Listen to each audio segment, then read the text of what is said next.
आप में से बहुत सारे स्टूडेंट हैं जो बीएड कर रहे हैं, डीएलएड कर रहे हैं, बीएलएड कर रहे हैं, जेबीटी, बीटीसी, इस तरह के काफ़ी सारे टीचर ट्रेनिंग कोर्सेज में आपने एनरोल किया होगा।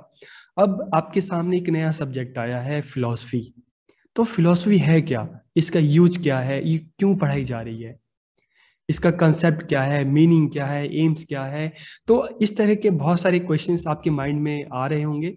तो इस वीडियो के माध्यम से मेरी पूरी कोशिश रहेगी कि फिलॉसफी को मैं आपको समझा पाऊँ कि फिलॉसफी है क्या, इसका कंसेप्ट क्या है, इसकी मीनिंग क्या है, फिलॉसफी के एम्स क्या है। तो इस वीडियो में मैं आपको यही चीज़ें बताने वाला हूँ, समझाने वाला हूँ।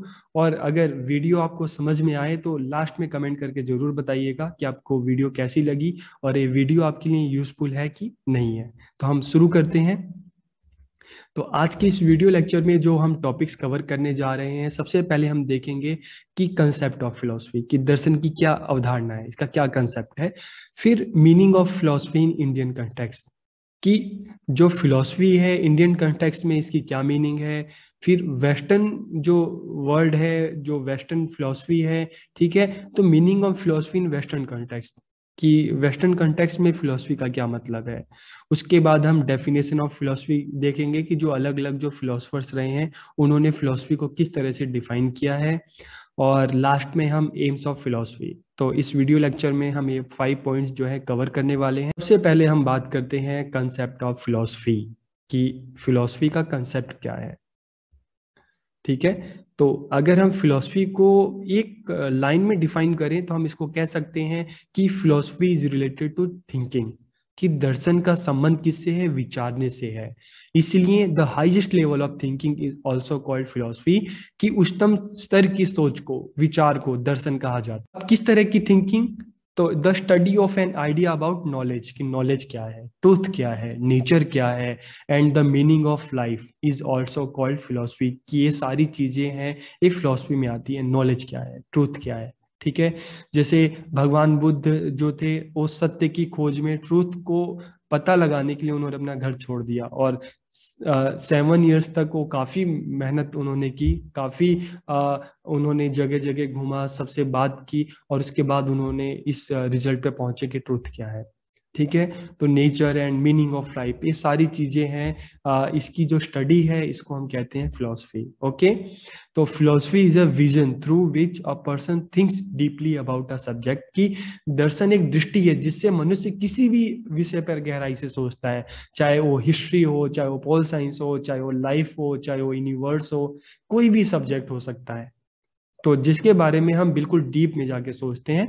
तो आपको एक कंक्लूजन में आपको समझ में आ रहा होगा कि फिलोसफी क्या है, हाईएस्ट लेवल ऑफ थिंकिंग है। फिर what kind of thinking can be called philosophy, कि किस तरह की सोच को दर्शन कहा जाए। जैसे मैंने आपको बताया, thinking about the truth, thinking about the life, thinking about the purpose of life, thinking about the God existence, thinking about the universe, thinking about solution to life's problem, thinking about making life better and thinking about education। तो ये सारी thinking, ठीक है, ये अलग अलग जो topics हैं, इसके अलावा भी बहुत सारे टॉपिक्स हो सकते हैं।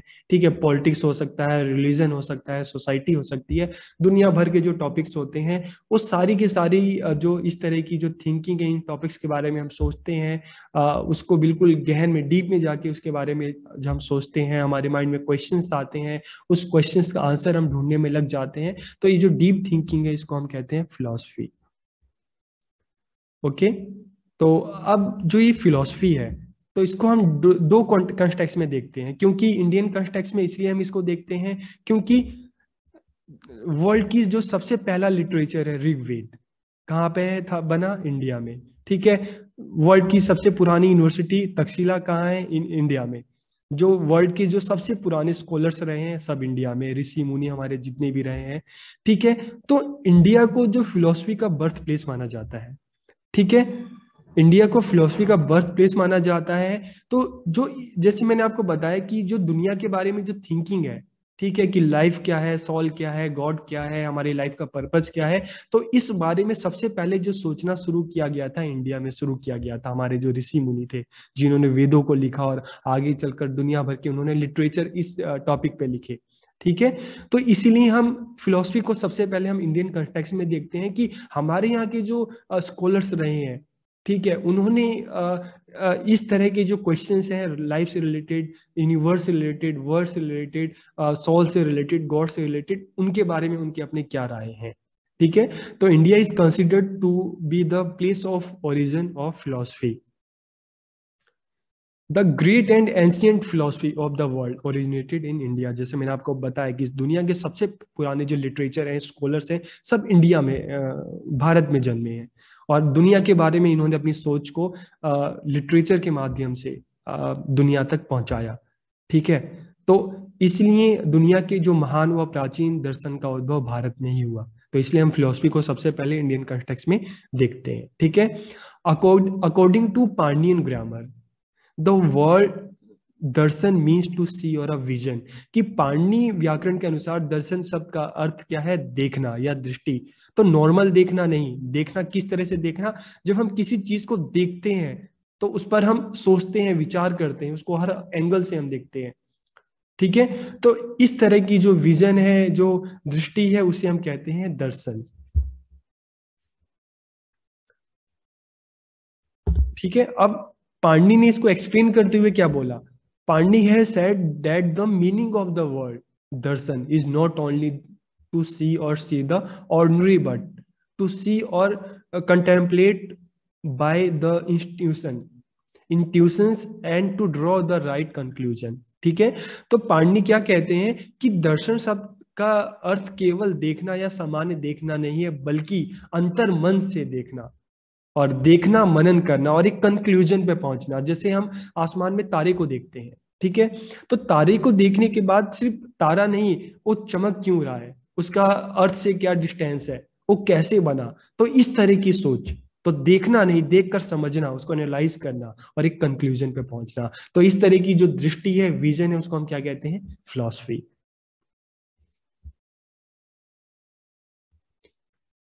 ठीक है, अब इंडियन स्कूल ऑफ फिलोसफी कौन कौन सी रही है? तो इंडियन स्कूल ऑफ फिलोसफी को टू पार्ट्स में डिवाइड किया गया है। सबसे फर्स्ट है थीस्ट, या इसको हम वैदिक फिलोसफी कहते हैं, जिसको हिंदी में आस्तिक या वैदिक दर्शन। और दूसरा है एथिस्ट फिलोसफी, नास्तिक दर्शन। तो दोनों में एक डिफरेंस क्या है? जो थीस्ट है, जो वेदों को मानते हैं, ठीक है, जो वैदिक लिटरेचर में बिलीव करते हैं, उसको हम कहते हैं थीस्ट। और जो वेदों को नहीं मानते, उसे हम एथिस्ट या नास्तिक कहते हैं। तो इस तरह की दो फिलोसफी इंडिया में आई, दो तरह के ग्रुप आए इंडिया में। जो इंडियन फिलोसफी थी, उसको इसलिए दो ग्रुप में डिवाइड किया गया है, आस्तिक और नास्तिक। तो सबसे पहले हम थीस्ट की बात करते हैं। तो थीस्ट में क्या आता है? मीमांसा, वेदांता फिलोसफी, सांख्य फिलोसफी, वैशेषिक फिलोसफी, न्याय और योगा। तो योग जो है, किसने ये फिलोसफी दी? महर्षि पतंजलि, जिसका नाम आपने काफी सुना होगा। ठीक है, तो इस तरह से इंडियन फिलोसफी थी। और जो इन इन जो ये लिटरेचर थे, थी इस फिलोसफी को जिन्होंने दिया, उनके नाम भी आप सामने आपके हैं। ठीक है, और उसके बाद एथिस्ट में कौन कौन है? चावार्क, बुद्धिस्ट और जैनिज्म। ठीक है, तो ये जो फिलोसफी है, इसको हम एथिस्ट कहते हैं, जो वेदों को नहीं मानते थे। ओके, अब हम वेस्टर्न कंटेक्स्ट में देखते हैं। ठीक है, अब धीरे धीरे वेस्टर्न कंट्री में हम बात करते हैं, हम ग्रीस की बात करते हैं, रोम की बात करते हैं।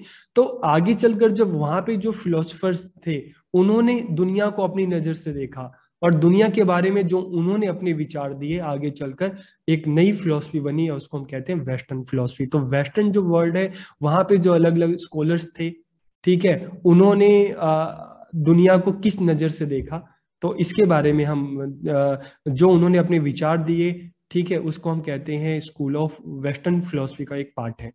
तो meaning of philosophy in western context, तो हम उसको वेस्टर्न कंटेक्स्ट में देखते हैं। ठीक है, तो the word philosophy derive from two Greek word philos and sophia. की जो फिलोसफी है, ये दो ग्रीक वर्ड से बनी है। कौन कौन से? क्योंकि इंग्लिश के ज्यादातर जो वर्ड्स हैं ग्रीक से आए हैं। ठीक है, तो the word philosophy derive from two Greek word philos and Sophia.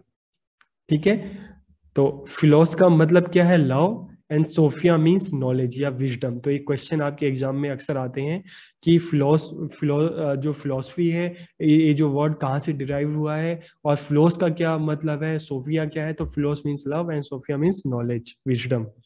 तो philosophy means love of wisdom. ठीक है, तो अब इन्होंने फिलोसफी को लव ऑफ विजडम क्यों कहा है? क्योंकि बहुत सारे जो स्कॉलर्स रहे हैं, जो फिलोसफर्स रहे हैं, उनके माइंड में बहुत सारे क्वेश्चंस आते थे लाइफ को लेकर, इस यूनिवर्स को लेकर। ठीक है, जैसे हम बात करते हैं, न्यूटन की बात करते हैं, ठीक है, तो इनके माइंड में क्वेश्चन आया कि एप्पल नीचे क्यों जाता है, ऊपर क्यों नहीं जाता।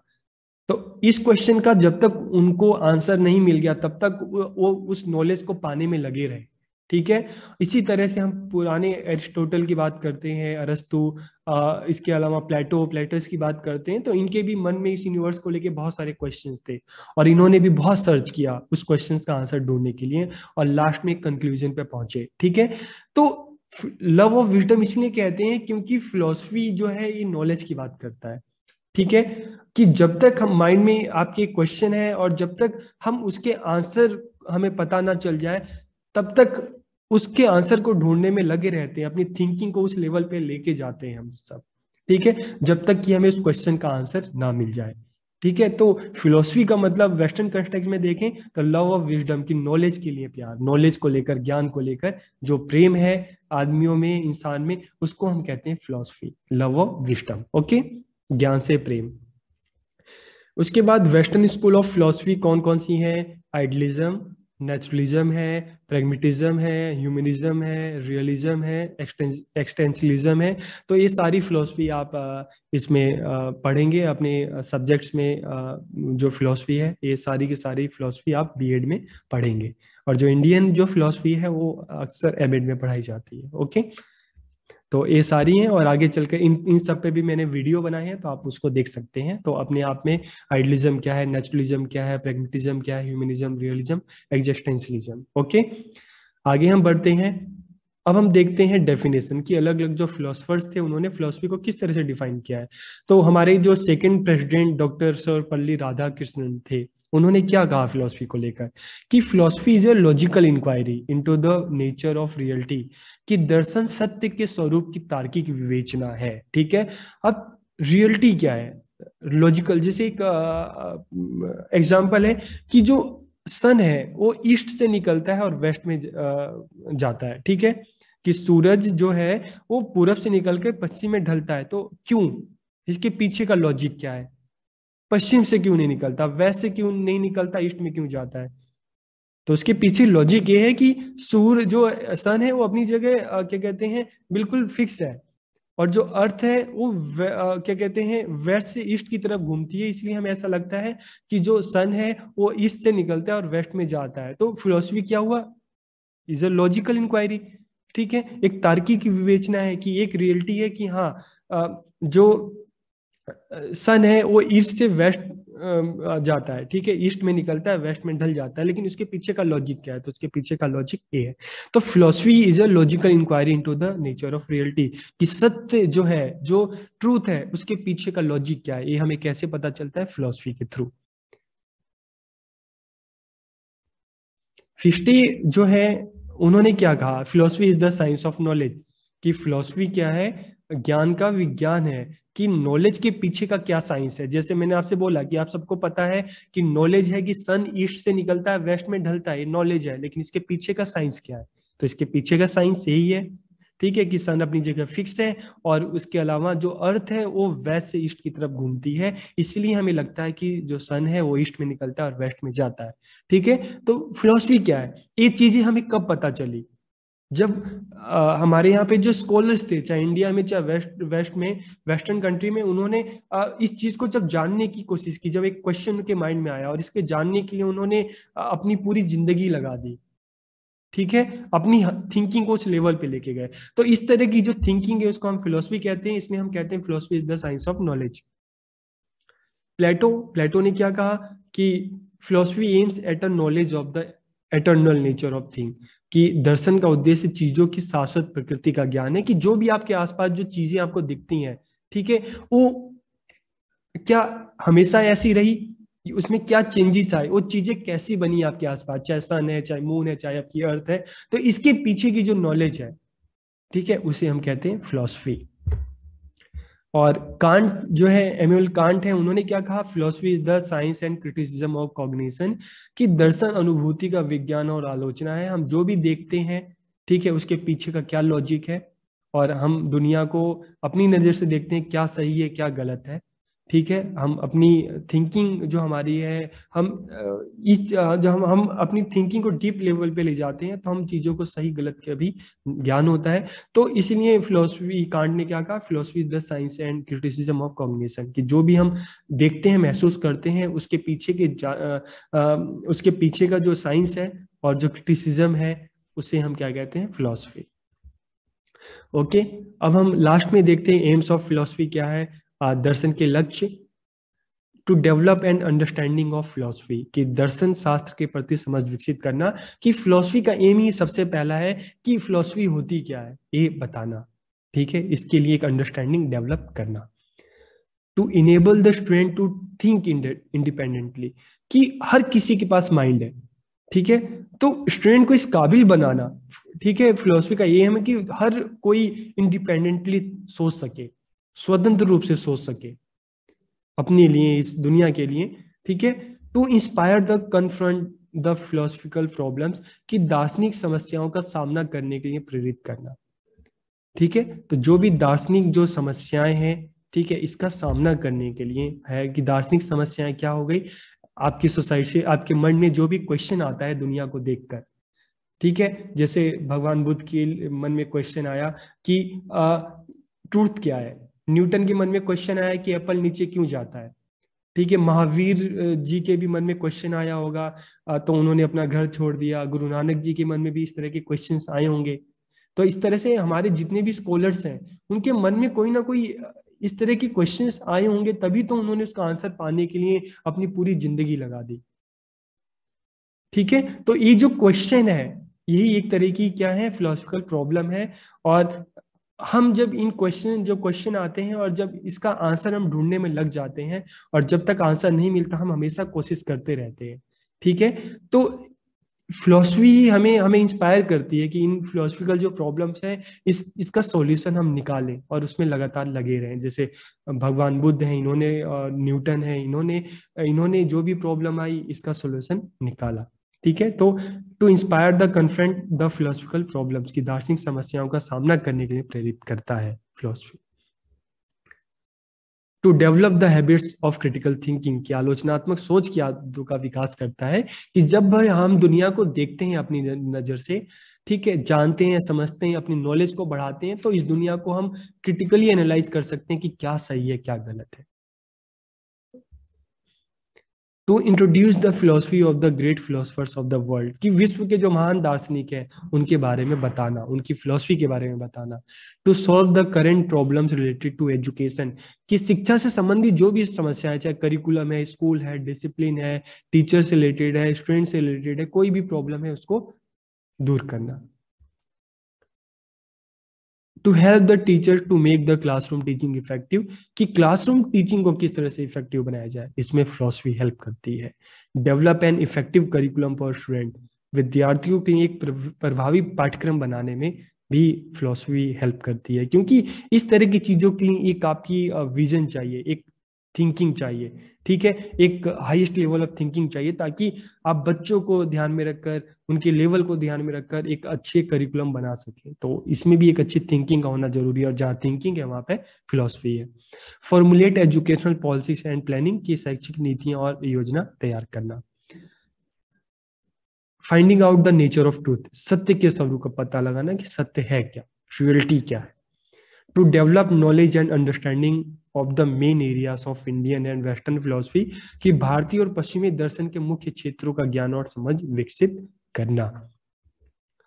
ओके क्लास, तो हमने आज के जो इस वीडियो लेक्चर में देखा कि फिलोसफी का कंसेप्ट जाना, इसकी मीनिंग और इसके एम्स को जाना।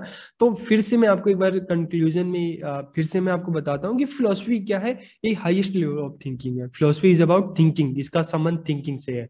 और अगर हम लाइफ को हमें बेटर बनाना है, बेहतर बनाना है, अपनी प्रॉब्लम्स को सॉल्व करना है, तो हर चीज के लिए हमें एक डीप थिंकिंग जरूरी होती है। आपने अपनी लाइफ का एम भी डिसाइड किया होगा, तो उसके लिए भी एक थिंकिंग की जरूरत पड़ी होगी। तो फिलोसफी की जो जरूरत है हमारी लाइफ टाइम पड़ती है, हर जगह पड़ती है, ताकि हम अपनी लाइफ की प्रॉब्लम को सॉल्व कर सकें। अगर हम एक टीचर हैं तो अपने टीचिंग को और इफेक्टिव बना सकें, नए नए मेथड्स का यूज कर सकें, ताकि हम बच्चों को और बेहतर तरीके से पढ़ा सकें। ठीक है। तो आज हमने जाना फिलॉसफी क्या है, इंडियन कंटेक्स्ट में मतलब जाना, वेस्टर्न कंटेक्स्ट में हमने इसका मतलब जाना, इसके एम्स को जाना। तो वीडियो आपको कैसी लगी आप जरूर बताइएगा, और कमेंट करके जरूर बताइए कि आपको ये फिलॉसफी समझ में आई कि नहीं आई। ठीक है। तो आप सबका बहुत बहुत धन्यवाद।